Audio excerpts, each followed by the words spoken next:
A'udzu billahi minasyaitonir rajim. Bismillahirrahmanirrahim. Assalamualaikum warahmatullahi wabarakatuh. Jumpa lagi teman. Yuk langsung aja ke bagian berikutnya. Tapi sebelum kita lanjut, kita berdoa dulu ya.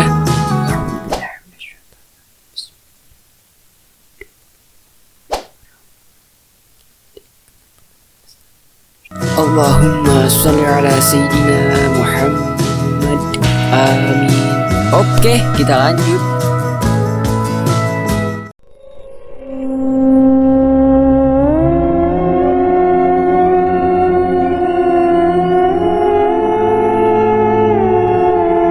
Saat Yansa terbangun, di sana sudah ada perempuan itu. Wajahnya berdarah. Aku akan ikut bersamamu ke duniamu, ujar perempuan itu seraya menyentuh wajah Yansa. Yansa tersenyum pada perempuan itu. Tapi apa kau benar-benar sanggup menerima aku? Tanya perempuan itu lagi. Ya, jawab Yansa singkat. Singkat cerita, akhirnya mereka sampai di desa di mana Yansa tinggal. Dan saat itu, Nining Inang dan Kaying Inang langsung menghambur beras ke arah Yansa. Dengan berurai air mata, Nining Inang memeluk dan mencium Yansa. Alhamdulillah, Allah masih melindungimu, isak Nining Inang. Memangnya aku kenapa, Bu? Tanya Yansa heran. Sudah hampir setahun kau menghilang, anakku. Kami semua menyangka kalau kau sudah meninggal. Dan Mantikai mengatakan kalau saat dia terbangun di pagi hari, kau sudah tidak ada di sebelahnya. Wow, di sana 7 hari, di sini udah hampir 1 tahun. Dia mencarimu sendirian selama 2 hari, namun kau tidak ditemukan. Dan saat kami bertanya pada Kiai, katanya kau sedang berada di alam lain. Sangat sulit untuk menjemputmu, isak Nining Inang. Benar, Bu, dan dia ini yang menyelamatkan aku serta mengantarku kemari, ujar Yansa memperkenalkan seseorang. Siapa? Yang mana? Tanya Nining Inang. Yansa menatap perempuan itu. Mungkin orang lain tidak bisa melihat dia, batin Yansa. Tidak, jawab Yansa kemudian. Hari-hari pun berlalu, dan suatu hari Nining Inang sudah tidak tahan dengan keanehan-keanehan yang terjadi di rumahnya. Yansa, panggil Nining Inang. Ya, jawab Yansa. Kemana ayam-ayam kita? Tanya Nining Inang. Aku tidak tahu, jawab Yansa seraya memalingkan wajahnya. Ibu heran, kenapa setiap hari ada saja ayam-ayam kita yang hilang? Ujar Nining Inang. Mungkin dimakan burung elang, Bu, jawab Yansa. Iya juga ya, ujar Nining Inang. Keanehan-keanehan terus bermunculan. Pernah suatu ketika saat Nining Inang sedang menganyam tikar. Saat itu memang bulan sedang purnama. Rumah bergoyangan dan suara tawa di atas rumah membuat Nining Inang ketakutan. Tidak hanya itu, bahkan hampir setiap malam ada suara tawa itu di kamar Yansa. Saat ditanya Yansa selalu menjawab tidak ada apa-apa. Hingga akhirnya Nining Inang memutuskan ikut Kaying Inang berladang. Saat Nining Inang berangkat bersama Kaying Inang, Yansa pergi ke rumah Mantikai. Sesampainya di rumah Mantikai, Yansa melihat Mantikai sedang mengasah golok. Wah, mau ada acara ya? Ujar Yansa mengagetkan Mantikai. Haha, apa kabar teman? Ujar Mantikai menoleh ke arah Yansa. Bagaimana kajimu? Apa kau sudah mendapatkan kepala? Ujar Mantikai lagi. Aku sudah mendapatkan yang lebih baik dari kaji itu. Makanya sampai saat ini aku tidak mencari kepala. Percuma memiliki kaji kalau itu didapatkan dengan cara menumbalkan kepala, ujar Yansa.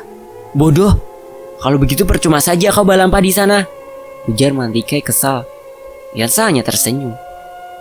Aku saja sudah mendapatkan 7 kepala dan sebentar lagi kajiku akan sempurna, ujar Mantikai.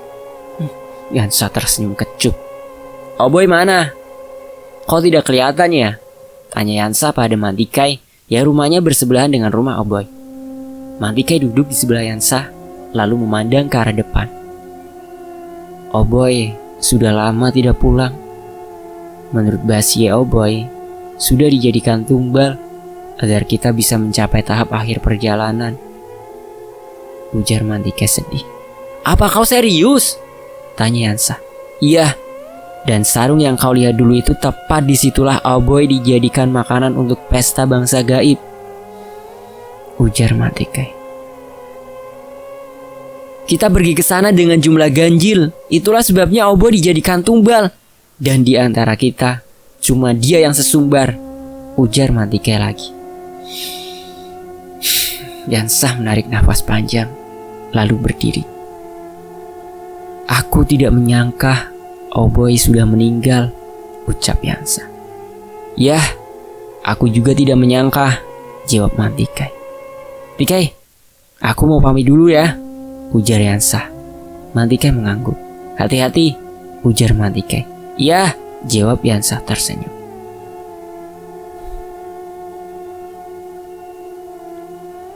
Beberapa hari kemudian, ada kabar buruk dari kakak tertua Yansa. Keponakan Yansa yang berumur 11 tahun ditemukan tewas tanpa kepala. Dek, jantung Yansa serasa mau copot. Jangan-jangan, gumam Yansa. Kasihan sekali kan, gumam Kambing Siwo. Siapa? Tanya Yansa. Keponakanmu itu, jawab Kambing Siwo. Kamu tahu siapa yang melakukan itu? Tanya Yansa lagi. Temanmu, ujarnya. Mantikai? Tanya Yansa seraya berdiri. Kembang Siwo mengangguk. Dia sudah mendapatkan apa yang dia mau, tapi ada harga yang harus dia bayar, ujar Kambang Siwo. Sebenarnya, kepala itu bisa ditukar dengan kepala kerbau. Namun temanmu itu sudah salah mengartikan kepala yang mereka syaratkan, ujar Kambang Siwo. Dan kau gagal mendapatkan gaji itu, ujar Kambang Siwo. Aku tidak sanggup jika harus mengayau, apalagi kepala anak kecil, ujar Yansa. Kambang Siwo tersenyum, lalu memeluk Yansa. Aku mengerti, ucapnya. Setiap hal yang diperbuat, pasti ada karma yang menanti, ucap Kambang Siwo. Yansa tersenyum kecut. Aku lapar, bisik Kambang Siwo. Mau makan apa? Tanya Yansa. Ayam hitam, jawab Kambang Siwo. Ya sudah, aku akan mencarikannya untukmu, ujar Yansa lalu pergi keluar. Pantesannya ayamnya ibunya Yansa habis. Tepat saat Yansa pergi, Niwi datang. Yansa, kau di mana? Lama kita tidak bertemu. Aku merindukanmu, ujar Ni tertawa. Lalu masuk ke dalam kamar Yansa. Kau siapa? Tanya Niwi kaget melihat seorang perempuan berkuku panjang dengan wajah pucat dan rambut berantakan sedang duduk di dalam kamar temannya. Kau yang siapa? Tanya perempuan itu seraya menyeringai giginya yang runcing terlihat. Aku sahabatnya. Apa kau berniat jahat pada sahabatku? Ujar Niwi geram. Kuku matanya tumbuh. Aku istrinya, jawab makhluk itu. Kau mengarang. Tidak mungkin sahabatku mempunyai istri mengerikan seperti kau, ejek Niwi. Perempuan itu malah tertawa. Sekarang di mana sahabatku? Kau sembunyikan dia di mana? Tanya Niwi kesal. Dia sedang mencari makanan untukku, jawab perempuan itu. Niwi menatap makhluk itu. Dia sedang duduk seraya memainkan rambutnya. Tak berapa lama kemudian terdengar suara Yansa dari luar rumah. Lalu Niwi menyusulnya keluar. Yansa, siapa makhluk itu? Tanya Niwi. Yang mana? Tanya Yansa seraya mengurung ayam hitam yang dia bawa. Dari mana kau dapatkan ayam itu? Tanya Niwi gusar. Pasti kau mencuri. Makhluk itu sudah mengajari hal yang tidak baik untukmu. Aku harus mengusirnya, ujar Niwi geram. Wi, jangan Wi. Aku sayang dia Wi, ujar Yansa seraya memegang tangan Niwi. Bodoh, apa kau tak melihat wajahnya? Tanya Niwi lalu melepaskan tangan Yansa. Aduh Wi, aku mohon jangan diusir. Biarkan dia tinggal di sini, ujar Yansa. Niwi geram mendengar ucapan Yansa, lalu menarik tangan sahabatnya itu. Ikut aku, ujarnya menarik tangan Yansa. Lihat sekarang, lihat, ujar Niwi menunjuk makhluk itu. Dek, makhluk itu tidak semengerikan tadi. Wajahnya cantik dengan rambut panjang. Sesaat kemudian dia tersenyum menatap Yansa. Ya Wi, aku melihatnya, dia sangat cantik, ujar Yansa. Kau makhluk jahat. Lebih baik kau pergi dari sini, jangan mengganggu sahabatku lagi.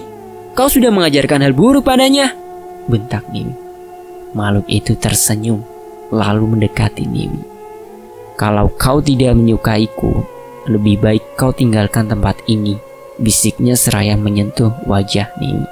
Jangan menyentuhku.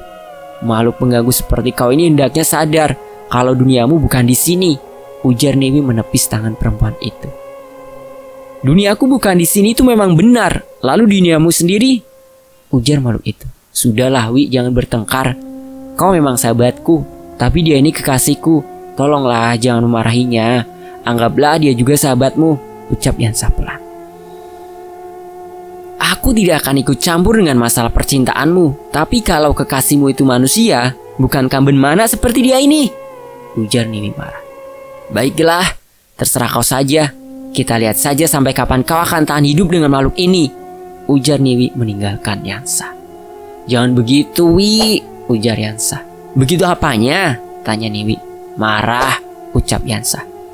Aku tidak marah padamu. Aku hanya kesal melihatmu bersama makhluk ini. Bagaimanapun juga kau itu manusia, tidak seharusnya mempunyai kekasih seperti dia, ujar Niwi. Tapi, aku tidak ingin mendengar apapun, ujar Niwi memotong ucapan Yansa. Hari-hari berlalu. Begini caranya, apinya ditiup jangan disiram, ujar Yansa menyalakan api. Itu terlalu panas, aku tidak suka, jawab Kambang Siwo. Yansa menghela nafas panjang. Tidak akan panas kalau kau tidak memasukkan tanganmu ke dalam api ini, ujar Yansa kesal. Tapi makanan yang terkena api itu tidak bisa dimakan, tidak enak, jawabnya. Ya sudah, terserah kau saja, aku harus bekerja, ujar Yansa. Kau tidak perlu bekerja untuk mencari uang, aku bisa mengambilnya untukmu, ucap Kambang Siwo tersenyum. Terserah, ujar Yansa lalu bergegas pergi. Sore harinya, Yansa pulang dari hutan, masuk ke rumah, mengambil handuk dan bergegas mandi. Setelah mandi, Yansa masuk ke dalam kamar untuk mengambil pakaian. Kau sudah pulang? Sapa Kambang Siwo seraya tersenyum menatap Yansa. Yansa mengangguk. Setelah selesai berpakaian, Kambang Siwo mendekatinya. Makanlah dulu, aku sudah menyiapkan makanan untukmu, ucapnya seraya tersenyum. Yansa ke dapur. Apa-apaan ini? Ujar Yansa kesal melihat menu makanan yang berupa cacing, burung, tupai, bahkan usus ayam. Kambang Siwo tersenyum. Cobalah untuk memakan makanan ini, rasanya sangat nikmat. Darah segar dan daging yang segar ini sangat lezat, ucapnya tersenyum.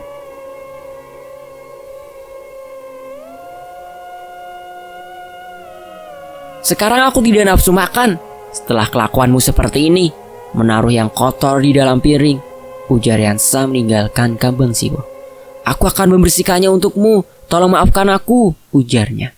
Sesampainya di dalam kamar, Yansa lalu berbaring. Kambang Siwo mendekatinya. Lihatlah, aku ingin memberikan ini untukmu, ucap Kambang Siwo menarik lembut tangan Yansa. Yansa menoleh. Apa itu? Tanya Yansa. Melihat bungkusan kain putih besar. Bukalah, ucapnya tersenyum.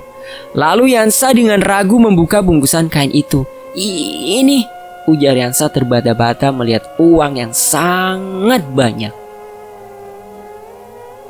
Ini uang sungguhan? Tanya Yansa tidak percaya dengan bibir yang masih tersenyum manis. Kambang Siwo mengangguk.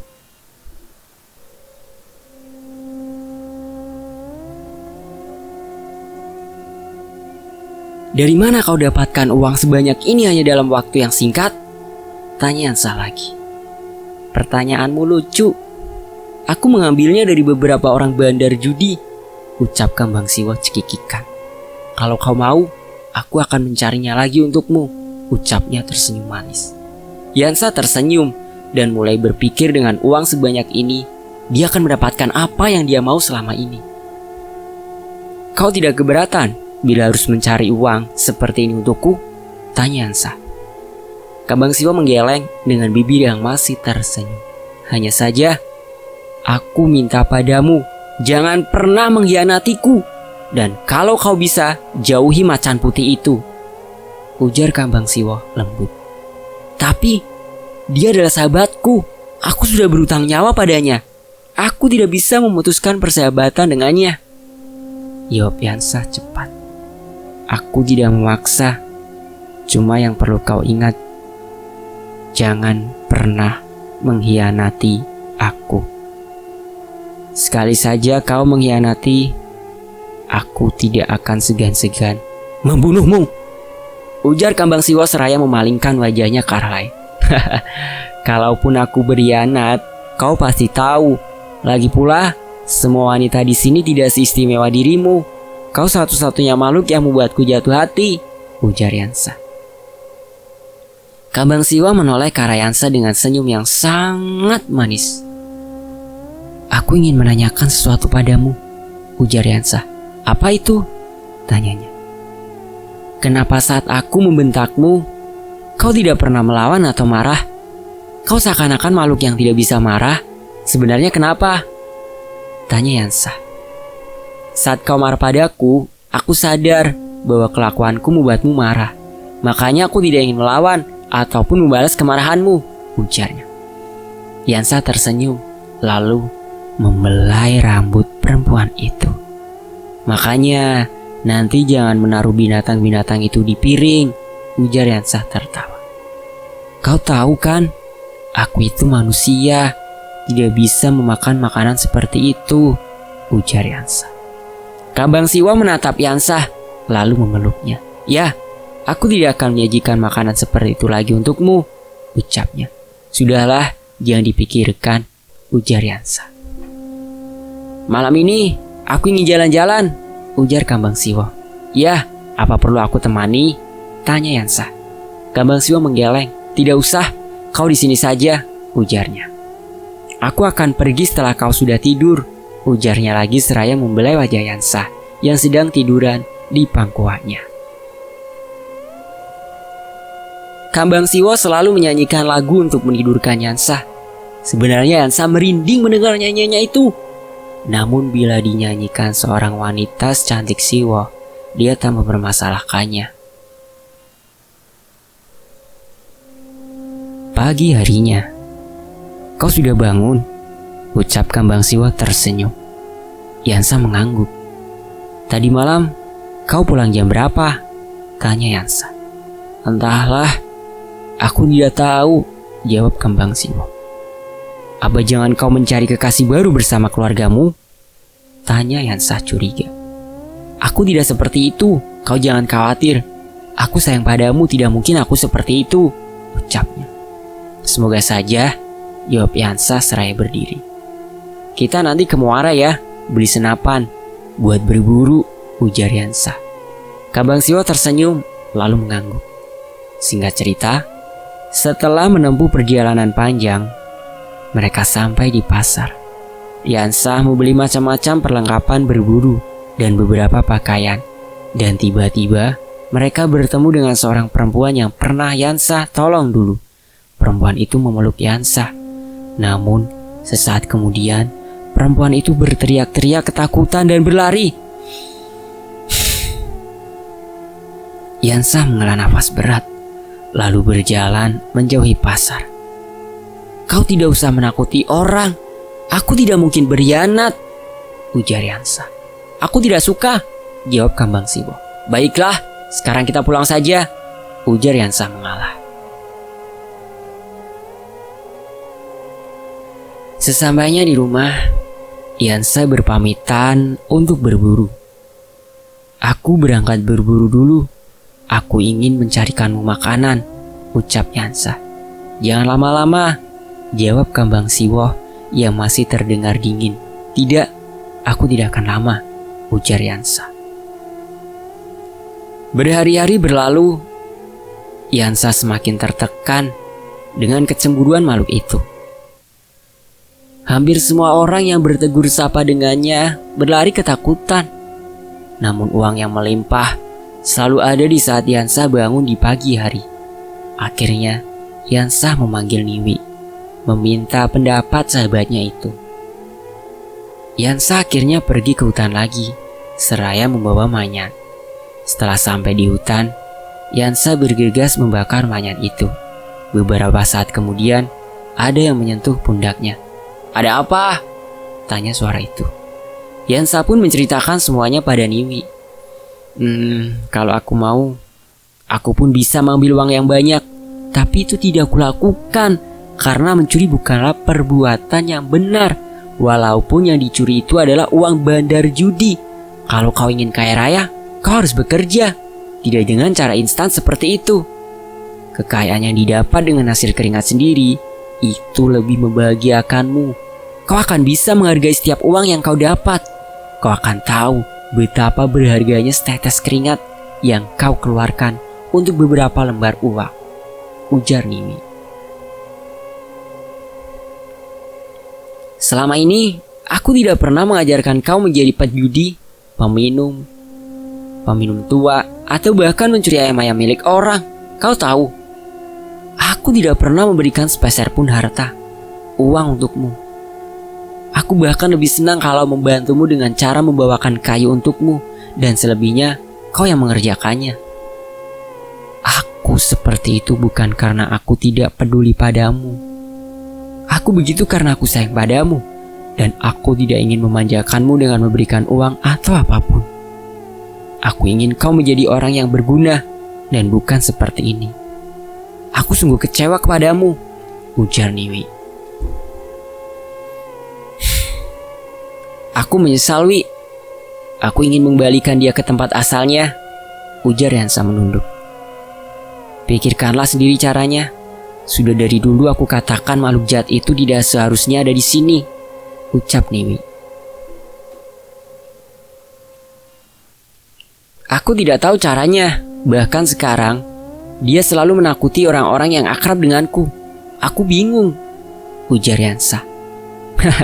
Tawa Niwi. Kenapa kau tertawa, Wi? Tanya Yansa kesal. Makhluk itu sudah memberikan sejumlah uang untukmu, dan kau harus menuruti semua kemauannya, ucap Niwi. Lalu sekarang aku harus bagaimana, Wi? Ujar Yansa. Ya usir saja dia, jawab Niwi ketus. Wah, apa kau mau membunuhku? Teman-temanku bilang saat mereka menanyakan kapan aku mencari calon istri, saat itu mereka melihat makhluk mengerikan itu ada di sebelahku, ujar Yansa kesal. Dan andaikan aku mengusirnya, sudah pasti makhluk itu akan membunuhku, lanjut Yansa. Kalau memang begitu, lalu kenapa kau membawanya kemari? Ujar Niwi lagi. Aku kira dia sepertimu, tidak jahat, jawab Yansa.